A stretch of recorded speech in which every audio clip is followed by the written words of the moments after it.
The following program is brought to you free of charge by the sponsorship of Novus Ordo Watch.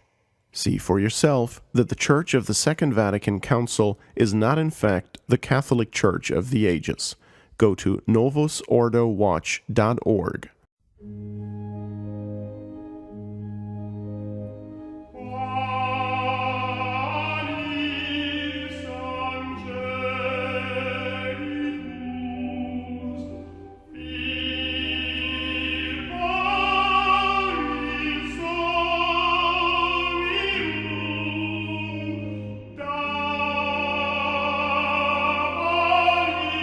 Welcome, ladies and gentlemen, to Root of the Rod on the Restoration Radio Network. I'm your host, Stephen Heiner, and on this episode I'm joined by His Excellency Bishop Donald Sanborn, Rector of Most Holy Trinity Seminary in Brooksville, Florida. Your Excellency, welcome to the program. Thank you for having me. On our last episode of Root of the Rod, we talked a little bit about the forces of organized naturalism. And what you will find in our discussions is the feeling of being completely present within the context of what we're discussing, which is to say, when we were discussing Charlemagne or what was happening in the medieval church or even what was happening in the French Revolution, those are things that are removed from us, and we always need the explanation of historical context. But what I think is particularly helpful for His Excellency to comment on today is not the historical happenings necessarily because we're more acquainted with them as moderns, but what the deeper implications are for us long term. And I suppose as I was preparing for today's episode, Your Excellency, I can't help but have that feeling of inevitability that we're in the end times. And I know that many saints have felt this. I know that the apostles felt this. The apostles were rushing to evangelize the world so that they could bring the judgment forward. But I really feel sometimes as I'm reading and preparing for the episodes that how much worse can it get? And I suppose as long as we have access to Mass, it really isn't that bad. In some ways, I think we're somewhat shielded from the worst case scenario because you have people who get to come to Mass. Maybe they have to drive 3 or 4 hours, but no one's preventing them from going to Mass. It's not illegal to say Mass. So in some ways, yes, things are worse than they've ever been, but in other ways, we're still shielded from the worst case scenario. Yes, we still have the freedom to survive. That we have, and that's all we have, and that's all we can work on right now because we don't have the means to solve the problem in the church. Until God sees the wisdom of, if it is within His wisdom, of giving someone who has the Catholic faith the authority to rule the church. So we're waiting for that, but that may never come. The fact that you would bring this up at the beginning, I think that we are in a period of preparation or an advent for Antichrist, and that certain things are being permitted for that reason. The ultimate mystery, everyone says, how could God permit this? Well, the ultimate mystery is, how could God permit the Antichrist?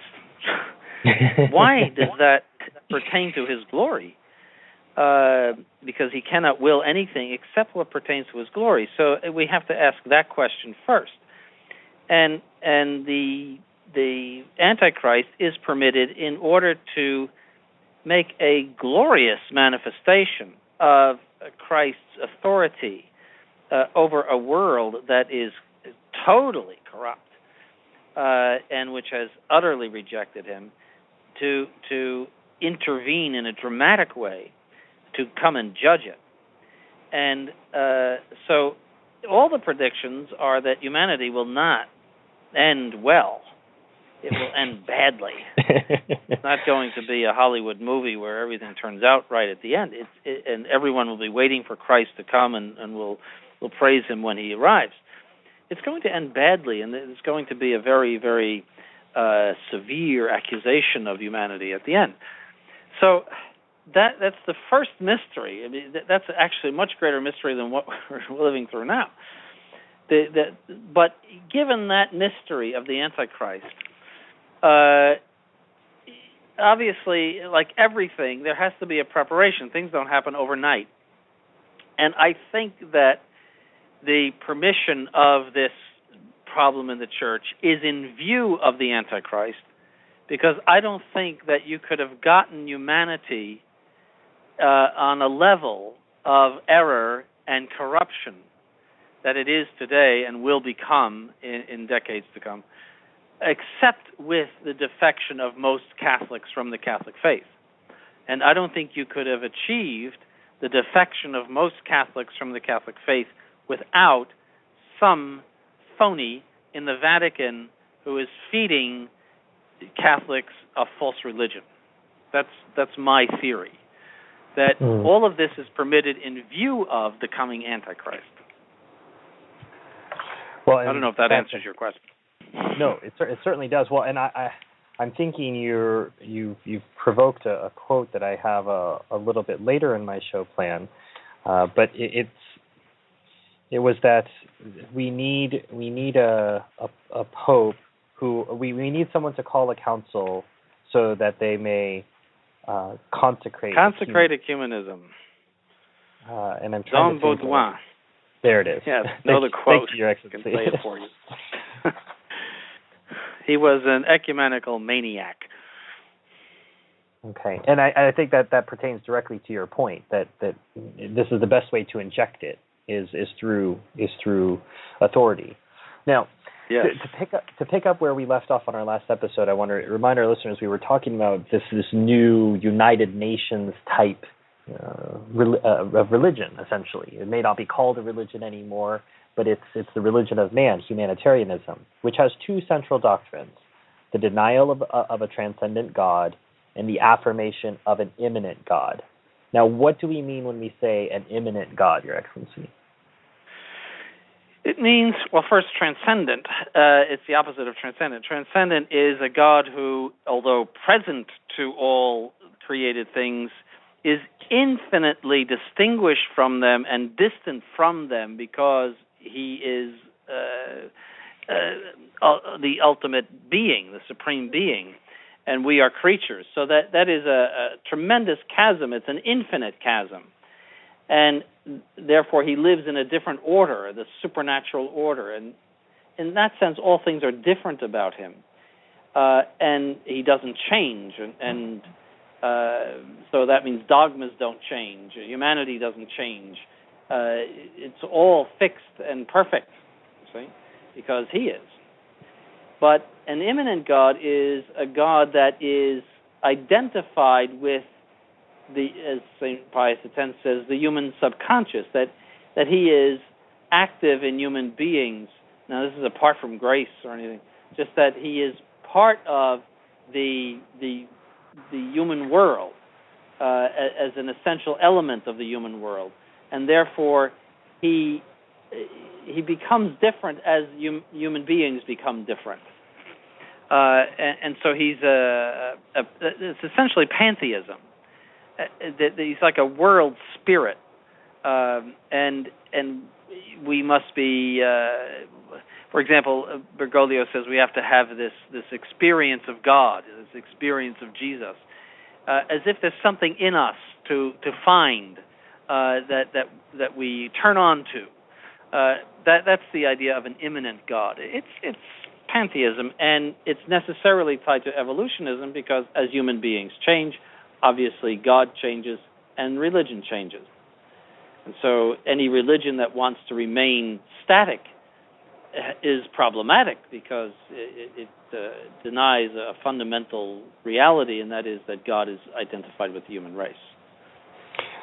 Well, and if humanitarianism has two doctrines, which is the denial of a transcendent God and the affirmation of an immanent God, it also has two purposes, which is to transform existing religions so that they all profess the same immanentist humanitarian creed, and that they set aside the dogmatic differences, as Father Cicada often says on Francis Watch, don't sweat the small stuff, and it's all small stuff. Mm-hmm.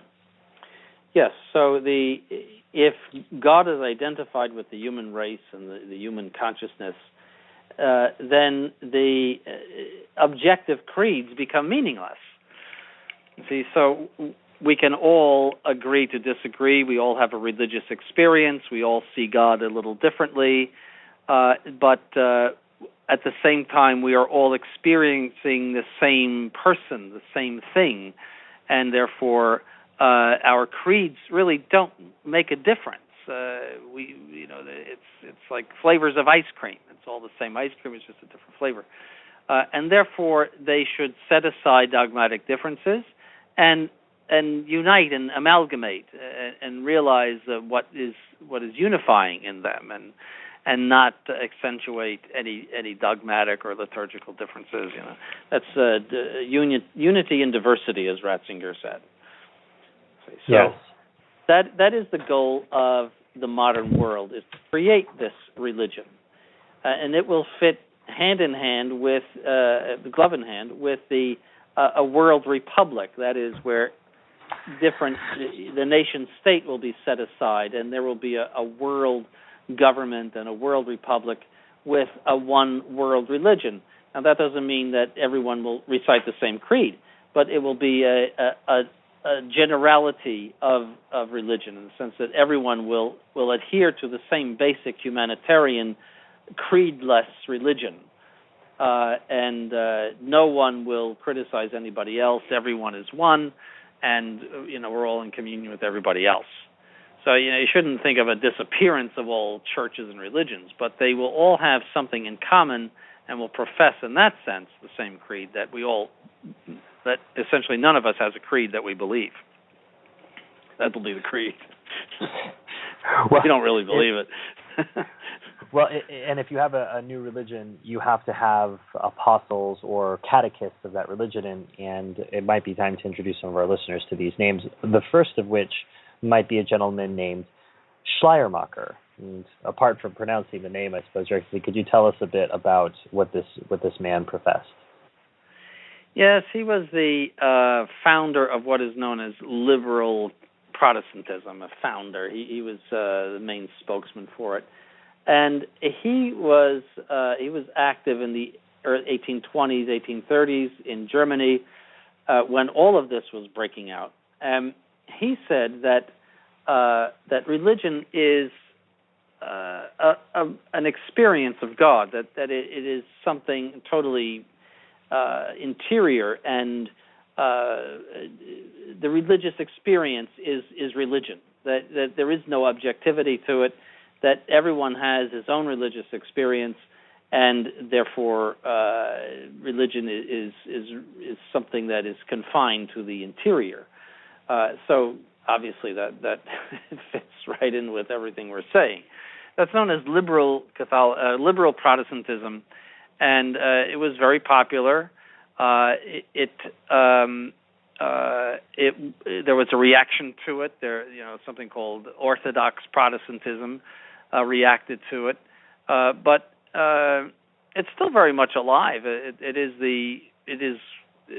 the essential idea of modern religion, is that it is an interior experience. Some people have it, some people don't, and the creeds and rites and everything else that come from that experience are personal. And, well, yes, you might organize yourselves into a religion if you have similar experiences, but it's all personal. There's nothing objective about it. So that's Schleiermacher. He was the founder of what will ultimately become modernism. You see, St. Pius X said one of the ingredients of modernism is immanentism, and that's precisely what it is, that God is in everybody, revealing himself in a different way to everybody, each person having a different religious experience. He says that in Passion. Side by side with that, we have what is known as biblical rationalism. Can you tell us about that, Your Excellency? Biblical rationalism is to treat the Holy Bible as if it were just an ordinary book, as if it were the writings of some Herodotus or Thucydides, some ancient historian, and it it proceeds from rationalism, obviously, which is to say that anything supernatural, anything that is beyond the reach of the explanation of reason, doesn't exist.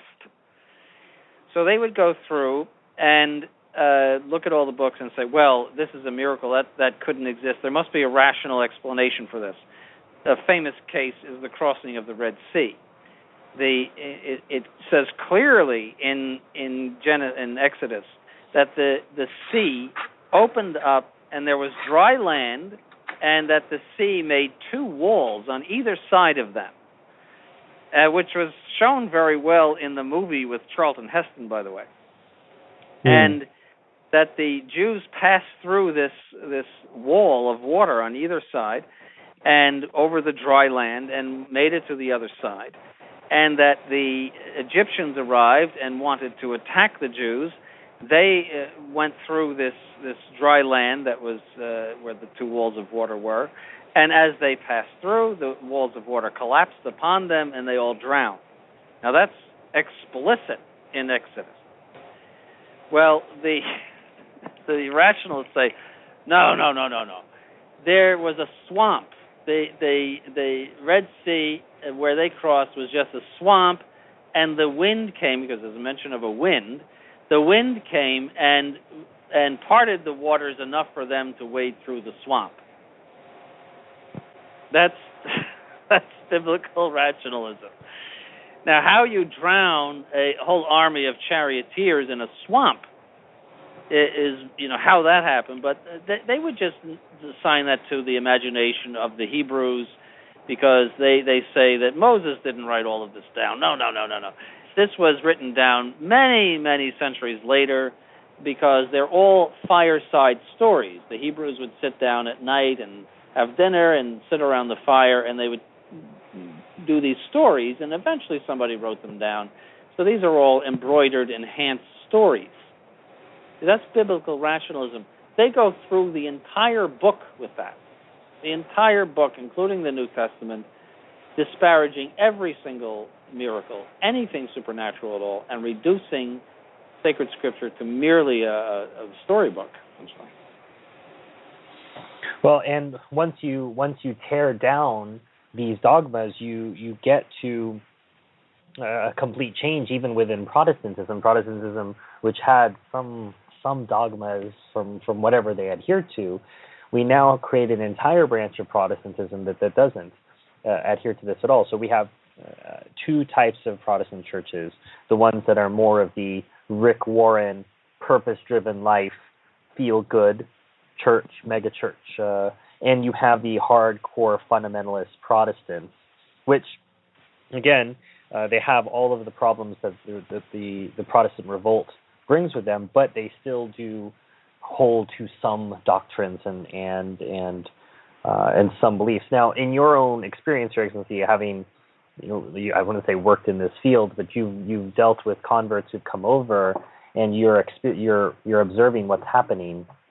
What would you say is the branch that's growing? If we and again, it's sort of a very crude division between, let's say, dogmaless Protestantism and sola scriptura Protestantism.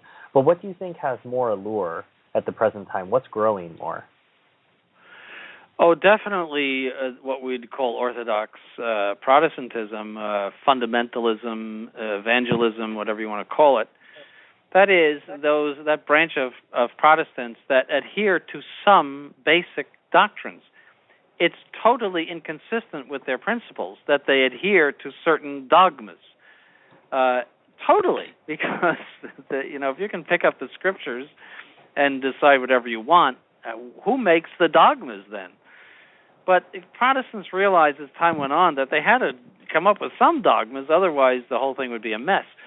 So that is a tradition in Protestantism, totally inconsistent with their principles, but nonetheless there. It's funny that you bring this up, because there was just an article in the news yesterday or the day before how America is becoming less Christian, and I was looking at the statistics, and I think there was twice as many adherents to the evangelical Protestantism as to the mainstream. That mainstream Protestantism, which is the feel-good, self-help, dogmaless Protestantism is doing really badly, and that there's no young people in their congregations, and that it's really winding up. Whereas evangelicals, it was almost twice, I would say, the amount of among the Protestants, twice the number adhere to the evangelical. I would say this too. I mean, certainly we are not the condition of traditional Catholicism is quite different from Protestantism, because Catholicism works on authority. So we have a very hard time convincing Catholics that they cannot put any trust in what appears to be the authority of the Church. We're very insistent about pointing that out, but it's a very difficult step for a Catholic to say, Bergoglio, who's in a white cassock and in the Vatican, is not in fact the Roman Pontiff. That is a big, big step. And they need a lot of homework, to do a lot of homework in order to come to that. So, we don't have the same kind of appeal. A Protestant is free to join whatever church he wants, so there's nothing holding them back. But the Catholics have, that big hurdle to get over if they want to react properly to the modernist problem. So, but I would say this, that the people who are interested in what we are doing are the young people. The old people who were young at the time of Vatican II have completely gone over to Vatican II, and they love it. It is the young people that find it shallow, and either they don't go or they are going to some form of tradition. Very few, and relatively few, fall into the middle camp of being ardent and ardent Novus Ordites. Relatively few. Either they just don't bother with the Catholic or the Novus Ordo religion at all, or they are interested in some form of tradition. They may not make it as far as saying Bergoglio is not a true pope and Vatican II is something evil, but they at least see something definitely wrong with Vatican II and wrong with everything that has happened since Vatican II, and I think that's significant. Well, I just was talking to a young man the other day, 17 years old, and he said to me, the first time I went to the Motu Mass, I was just aghast. He said to himself, what have we lost? What are we missing? How could this have disappeared from the Catholic Church? And it was just nobody had to tell him anything. He was just shock. And I'm not quite old as dirt yet, Your Excellency, but I do remember being 17 and having that same reaction. Yes. Now, as you say, as the transformation occurs and this new religion is created, humanitarianism, something that we're in the year 2015 quite well acquainted with, even though we don't necessarily know it as a constructed religion. It's more of this inchoate force. The movement in the early time even took some modernists by surprise, and I thought it was revealing to see a quote from Monsignor Duchesne writing to Father Loisy. If people pay attention to what you say, quite a number of questions in the catechism will have to be suppressed as being indiscreet. The faithful will wonder what this new religion is in 50 years' time, so I am told everyone will find these ideas natural, possibly, but will this everyone still be Christian? Now, this is remarkable for two reasons. One, because of the time that this was put out, this is 1903, when this insight, but that it's coming from Duchesne.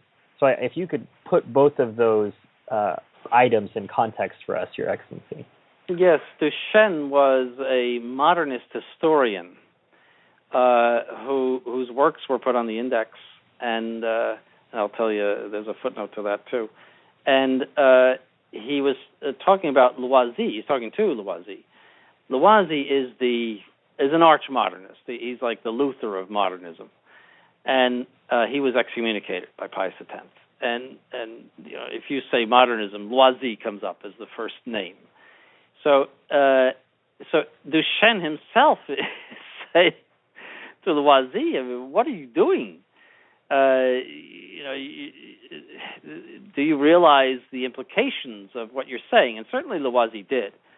But I think Duchenne was taken aback by some of Lavoisier's statements. And I love that 50 years, that's 1903, that means 1953, very close to Vatican II. That he wasn't too far off in saying, you're going to transform Catholicism into something non-Christian. It's chilling words, and from the horse's mouth, that is from the mouth of a modernist himself to another modernist. I think it's very, very significant. Now the footnote is that Roncalli, who later became John the 23rd, was teaching history in the seminary of Bergamo, and he was reported to the Vatican as using Duchenne, and he went and swore to Cardinal Delay that he had never even read Duchenne. Not only was he not using it, and it was obviously false, but Duchenne put in his file suspect of modernism, and John the 23rd discovered that in his file after he was elected, in 1958. So, but that's just a footnote to that. So, I think it's a very, very pertinent quote. They knew what they were doing, and they got what they wanted in Vatican II.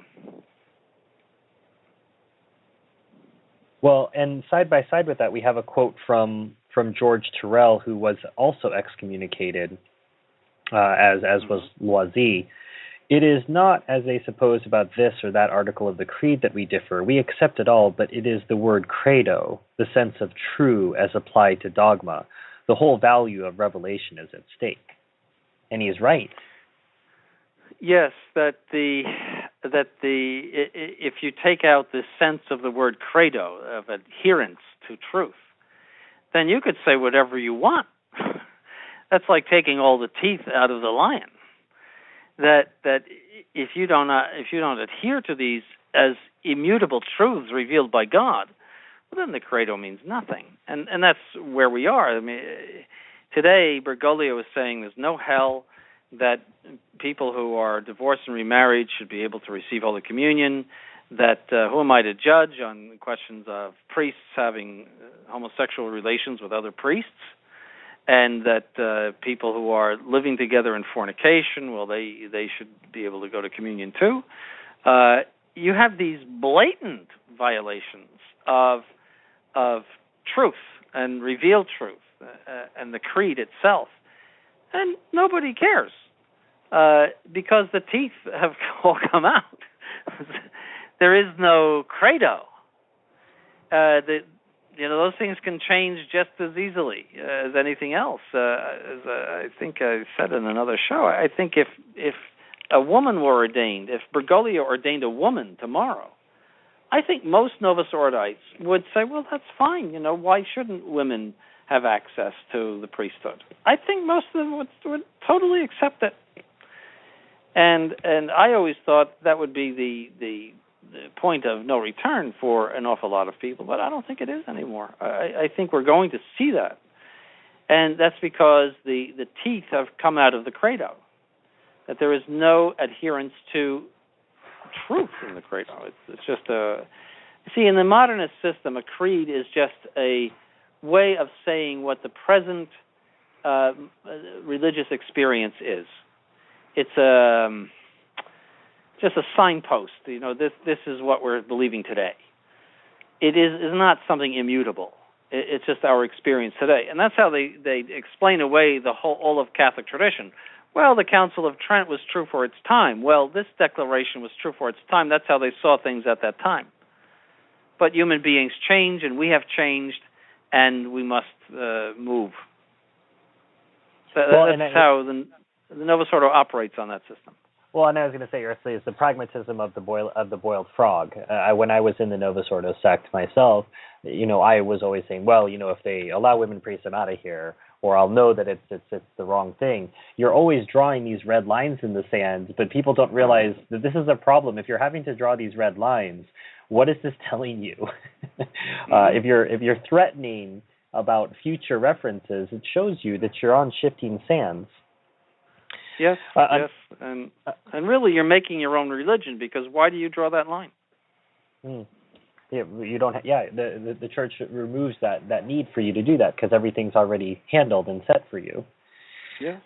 We see another quote from Vincenzo Gioberti, who was around from 1801 to 1852, and he says, Catholicism will gradually transform itself and realize all possible hopes based on it. The exterior form of worship will last forever, like the hierarchy, and as the Church is master of the sacraments and its orders, it will alter both hierarchy and forms of worship to suit the times. The hierarchy will become simpler and more liberal. We can get rid of monsignors, for example.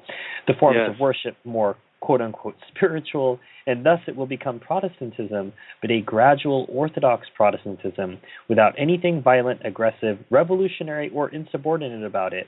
A Protestantism that will destroy neither the apostolic continuity of the priesthood nor the essence of the liturgy. A new age is to begin for Rome, an age of great ideas in theology, an age of civilization and of tolerance.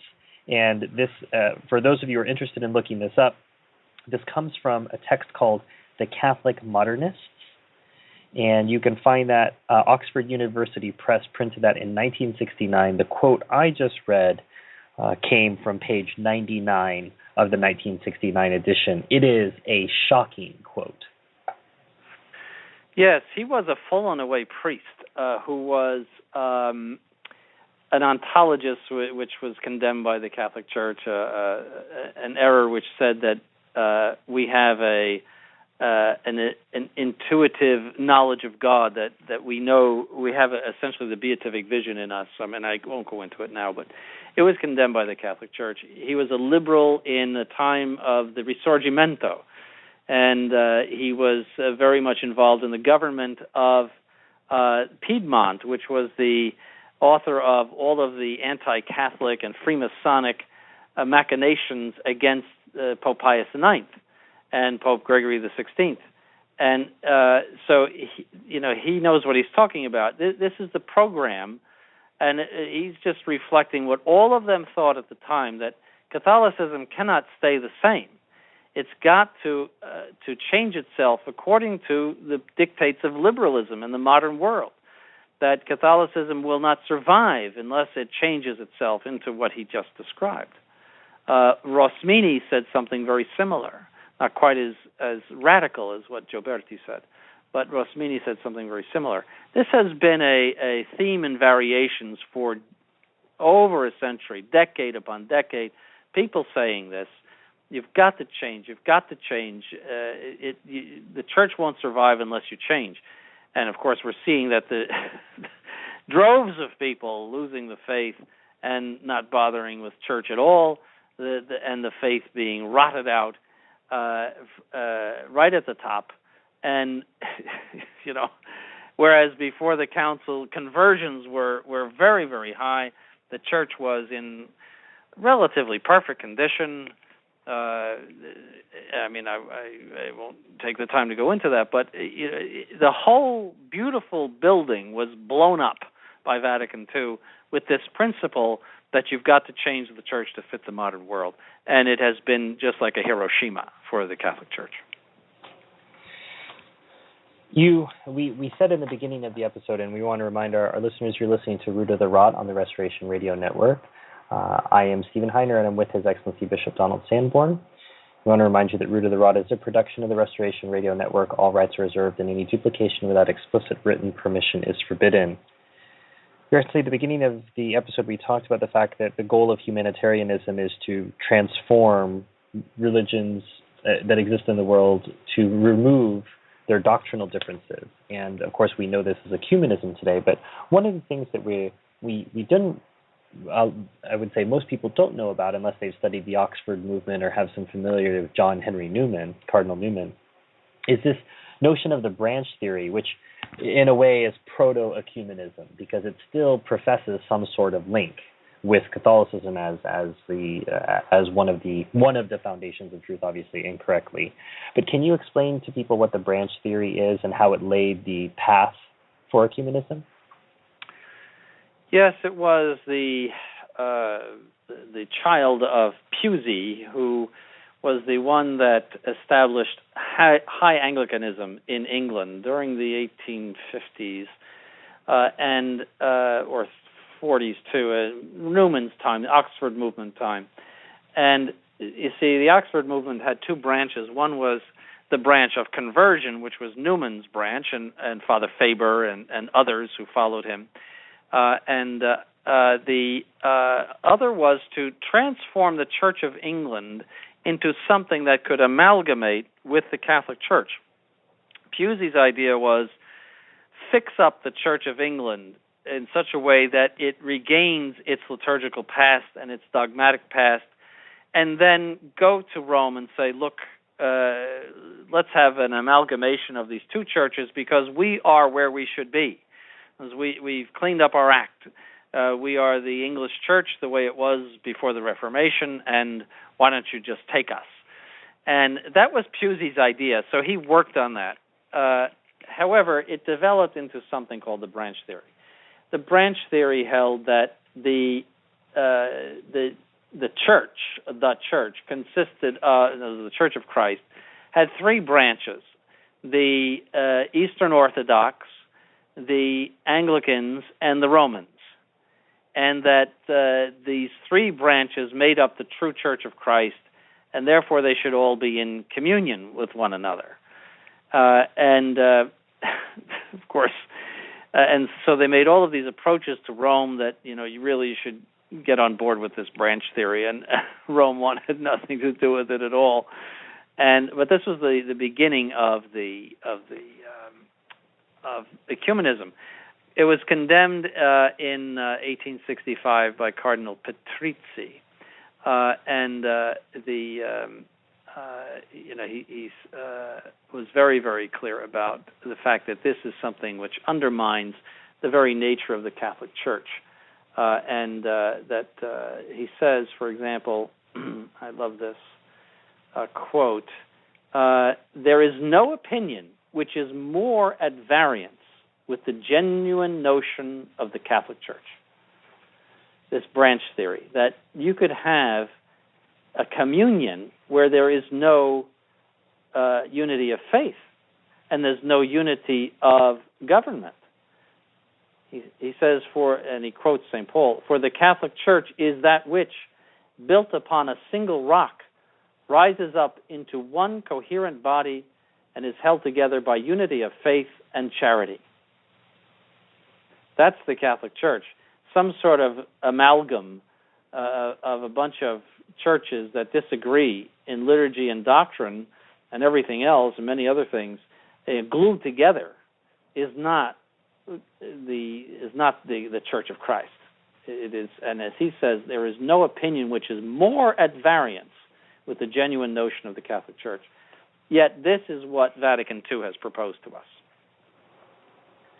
Well, and you can see the road to subsistit in is paved by precedents such as the branch theory. Yes, that instead of saying the Church of Christ is the Catholic Church, the Church of Christ subsists in the Catholic Church. It means those are two different things. Is a beautiful word. It's so easy for everybody to understand. Subsists in means that the Church of Christ is something other than the Catholic Church, and that it has some relationship to the Catholic Church, but it is not the same thing. And it permits people to say, well, it can consist in other things too. And to this day, the Novus Ordo has never explained what that means. We might say that est is a Sanbornian formulation and subsistit in is an anti-Sanbornian formulation. Well, it is Pius XII. In Mystic Corporis. So he said it before I did. And that particular phrase was chosen purposely in order to leave the ecumenical door open, if you look at the history of that document. So we don't just have the branch theory as paving the way. We also have events that would pave the way for Assisi. A lot of people look at 1986 and they think, wow, this has never happened before. But actually, Your Excellency, there have been other incidents, and you've related one to me before. Can you tell us about Leo XIII, Monsignor Satoli, and the Chicago Columbus exhibition of 1892, which was quite a bit before 1986? Yes, there was a World Parliament of Religions to be held in Chicago, and Cardinal Gibbons, who was a liberal, and now when I say, today that word means more than it did then, he was a person that was accommodating to the modern world, Cardinal Gibbons. He's very famous. He's the one that wrote the words to Faith of Our Fathers, and he bragged about that hymn, that there is nothing in it that would offend a Protestant. And he used to go around when he was the bishop of I think Charleston, somewhere in the South. He used to go around and preach in Protestant churches. Now he was one of these people that would like to entice Protestants by being nice to them and by saying things that we have in common with them. I mean, in the sense that suppressing Catholic dogmas or expressing the talk about Catholic dogmas in order to emphasize what we have in common. That was typical of Gibbons. He was definitely a liberal. So he wanted to go and do this very thing with a bunch of other religions and represent the Catholic Church there. And so he got permission from Leo XIII to do that. And, which is a shock. But, Leo himself was, in the practical order, although he was wonderful in the theoretical order, in the practical order he did permit certain things that would raise our eyebrows, let's put it that way. And so you had Gibbons up on a stage with all sorts of other religions.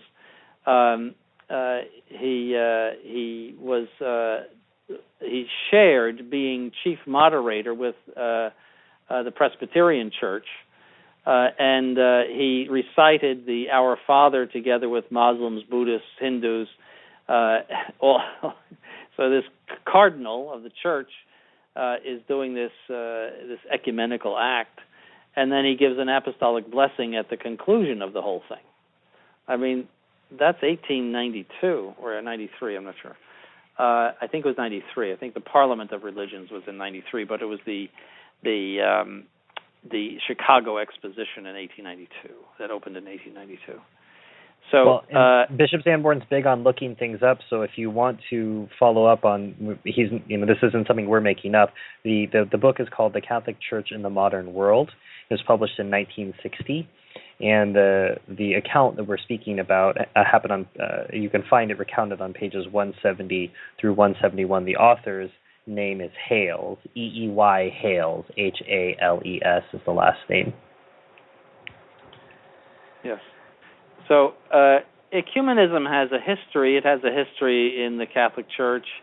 You had Cardinal Mercier, who had the Malines Conference in the 1920s, I think it was, and with this attempt to dialogue with Anglicans and all. It has a history. There has always been in the Church since the French Revolution people who who want to see the Church compromise with freedom of thought, essentially. Compromise with it. They're not necessarily heretics, but the fact that they would even consider ecumenism shows that they are mixed up at the very least with regard to what Catholic truth is. How can Catholic truth be ecumenical? What do you say to a Protestant except to explain to him why he should be Catholic?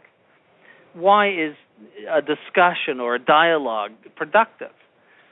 There's a single thing, and that is to have him abandon his heresy and to point out to him why he is in error and to have him embrace the Catholic faith. So, but very, very negative of you, Your Excellency. Very negative. It's proselytizing, and we know from Bergoglio that proselytism is pure nonsense, or all nonsense. solemn nonsense. Solemn nonsense. Solemn nonsense. Yes. But it's absolutely compatible and even necessary for the Catholic Church. That same author says that if you soft pedal some articles of faith so as to not give offense, that this would be contrary to the gospel itself, and it would lead to indifferentism, which was condemned by Pius IX. And he says such an attitude is heretical because it denies the unique and divine nature of the Church. I mean, I couldn't say it any better. That's just a layperson and an author, and he's a liberal. E.E.Y. Hales is a liberal. He hails all of these, not to make a pun, but he hails all of this development of liberalism in the Church. But even he says that. He recognizes that. How can the Catholic Church be ecumenical in any way? But nonetheless, you had these people all over the Catholic Church and in the hierarchy doing these things from early times. I mean, 1892, 1893. That's a long time ago. We think of the state of the Church in a pristine condition, but it had rats in the hull. And they emerged in Vatican II. The rats got onto the deck, and at the rudder and at the steering wheel. Absolutely. And in our next episode, we're going to talk about one of those arch rats himself, Paul VI, and his furthering of the Church of Humanitarianism and ecumenical mania. But I think today it might do well for us, seriously, to close with a more minor character, and I had alluded to him earlier in the episode, Dom Baudouin. Can you tell us a little bit about him and his role within the ecumenical movement? I think that'll be a good place for us to end our episode today. Yes, he was a Benedictine monk in Belgium, which, by the way, was the source of a lot of this stuff. Mercier was the Cardinal Archbishop of Malines, which is Belgium too. Louvain was that's the Pontifical University in Belgium that was always very liberal. So he's there in Belgium. This person is obsessed with ecumenism, Baudouin. He saw the changing of the liturgy as a way in which to promote ecumenism. And he also was the author of the idea that the mystical body of Christ was something greater than the Catholic Church. And that the reason is that humanity is a body and Christ became man, therefore he's attached to all humanity in the mystical body. This is something that John Paul II said in Redemptor Hominis, which was his first encyclical, that all humanity belongs to Christ in virtue of the incarnation. See, that he has attached himself to every man. That's to quote John Paul II. He has attached himself to every man in virtue of the incarnation. And so therefore you have this tremendous mystical body, and as John Paul II says, there are spheres of belonging to the church, just like a sort of, we think of a target for bows and arrows. That there are spheres of belonging to the church. The bullseye is, to actually become a Catholic, but there are other ways of belonging to the church, and so that's all in Baudouin. So in 1926, these are some notes that he wrote down, some thoughts. So this doesn't read very well. Humanity of Christ, exemplary cause, which contains under this heading all initiations which reflect it. Also under this heading, the humanity of Christ contains in it every individual humanity. And this is the true sense of the Corpus Christi Mysticum, that is the mystical body of Christ. In another place he says, explanation founded on the hypostatic union of the humanity of the Word. Under this heading, the humanity of Christ acquires a universality communicated by the Logos to the flesh which he has assumed.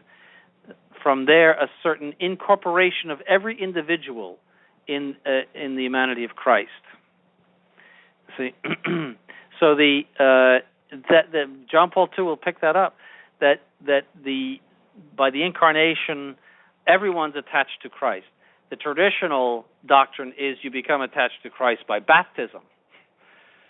See, by having the blood of Christ flow on you in the waters of baptism, that's how you are attached to Christ.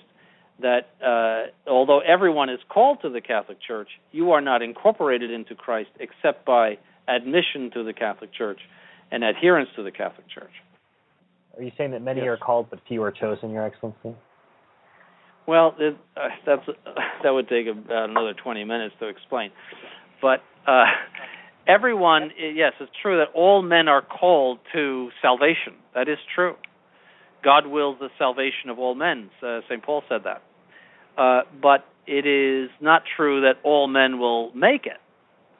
You see, there are the elect and there are the reprobate, and only the elect will make it to heaven. So not all men will be saved. Some will go to hell, even though Bergoglio says hell doesn't exist. Some will go to hell, and the fathers say the majority and great majority opinion of the fathers is that more people will end up in hell than in heaven. Mm-hmm. Well, on that happy note, Your Excellency might end our episode today. Thanks so much for joining us. We look forward to our next episode in the series. We're drawing to an end. Root of the Rod, we only have couple more episodes left, but as we say, next episode we'll get into one of these apostles of the new religion of humanitarianism, Paul VI, and we look forward to having your commentary and thoughtfulness once again, Your Excellency. Thanks so much for joining us today. Okay, thank you. All of us here at the Restoration Radio Network would ask that if you found the show to be informative, helpful, or in any way beneficial to you and to your faith, that you please consider sending a note of thanks to the clergy who helped make our network worthwhile. Remember that above and beyond material contributions, the most important donation you can make to our work here is prayer. Please think of offering a Mass, a Rosary, or even a simple Ave for our work the next time that you pray. For the Restoration, I am Stephen Heiner. May God bless you. This program was brought to you free of charge by the sponsorship of Novus Ordo Watch. See for yourself that the Church of the Second Vatican Council is not in fact the Catholic Church of the ages. Go to novusordowatch.org.